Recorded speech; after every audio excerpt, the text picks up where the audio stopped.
We have now come to the formal closing of the event, and it is my pleasure to give the floor on your behalf to Mr. Azay Guliyev, Vice President of the OSCE Parliamentary Assembly and the OSCE Parliamentary Assembly Special Representative for Southeast Europe. Mr. Guliyev, the screen and microphone is yours. Thank you very much, dear moderators, excellencies, fellow parliamentarians, distinguished experts, ladies and gentlemen. I wish to thank the OSCE Secretariat and the OSCE Parliamentary Assembly for organizing this two-day event on the topical theme of prosecution, rehabilitation, and reintegration of foreign terrorist fighters, as well as the OSCE field operations for their precious collaboration. I believe the decision was an excellent opportunity to highlight the complexity of the topic and to share lessons learned and experiences which are of paramount importance to facilitate result-oriented policies.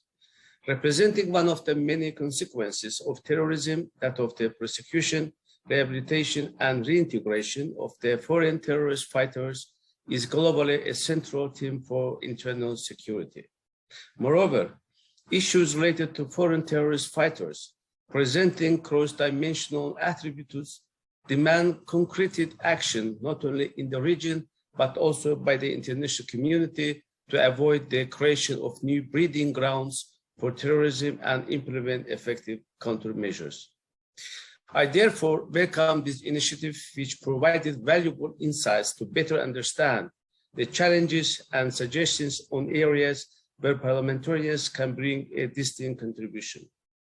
Notably, the event provided observations on how parliamentarians can achieve targeted results by reinforcing and coordinating the principle of proximity, successfully bringing together municipalities, scientific personnel, and police. The contribution by the experts shed light on the patterns of radicalization and recruitment, which together with statistics and analysis can help parliamentarians address these topics with increased awareness. Discussions highlighted the important role that parliaments play in ensuring that governments address the challenges of rehabilitating, reintegrating, and prosecuting foreign terrorist fighters, possibly in a coordinated fashion.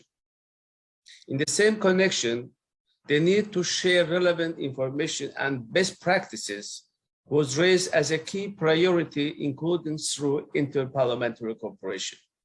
I also believe this event served as an opportunity to reaffirm the close correlation between the prosecution, rehabilitation, and reintegration of foreign terrorist fighters and other efforts of the Parliamentary Assembly aimed at countering radicalization, extremism, and non-toleration through interparliamentary dialogue and cooperation.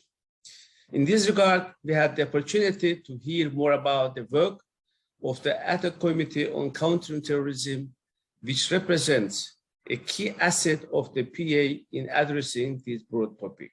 Moreover, during the discussions, correlated issues of respect of human rights were opportunely raised, areas specifically addressed by the Third Committee of the PA.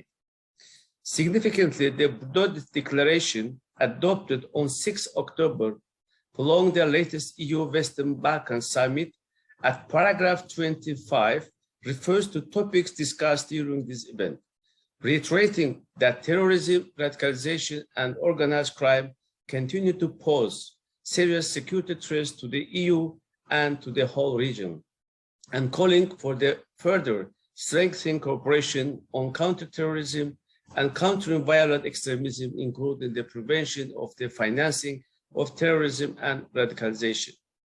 Excellencies, I am honored to take part in today's session in my capacity as Vice President of the Parliamentary Assembly and Special Representative on Southeast Europe. Within my mandate as Special Representative on Southeast Europe, I personally assume the responsibility to serve as a focal point for the Assembly's work in the region. Later this month, in cooperation with the PA International Secretariat, I will represent the Parliamentary Assembly in the 26-27 October regional meeting of heads of field operations in Southeastern Europe, which will be chaired by Conflict Prevention Center Director, Ambassador Tula Yorola, and will feature comprehensive contributions by representatives of the OSCE, its participating states, as well as international partners. On that occasion, I will also have the opportunity to brief the high-level attendees on the outcomes of this two-day event and gather additional insights on the region. Rest assured, I will spare no effort to continue promoting dialogue and mutual understanding in Southeast Europe and engage also at bilateral level with parliamentary delegations, experts, partners, while traveling in the region in the near future and address the issues of concern.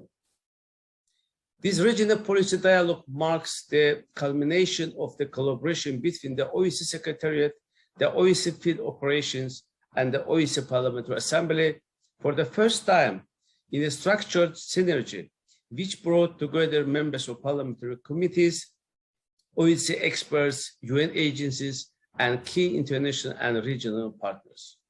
I personally believe this event represents an important milestone in terms of attendance and in-person participation at the HOPO. Given the precious interventions and the general success of the event, I am confident the cooperation between the Parliamentary Assembly and the OSCE Secretariat and the field operations can be further developed in the future. In conclusion, I wish to praise the speakers for their contributions and all participants for attending to this policy dialogue. I look forward to collaborating with you in the coming months as I perform my functions as Special Representative on Southeast Europe. In this regard, I exhort you to stay in contact with me, also through the International Secretariat of the OSCE PA, to raise the political engagement on the important topics discussed and assure political support to sapient initiatives for the benefit of the region. Thank you for your attention.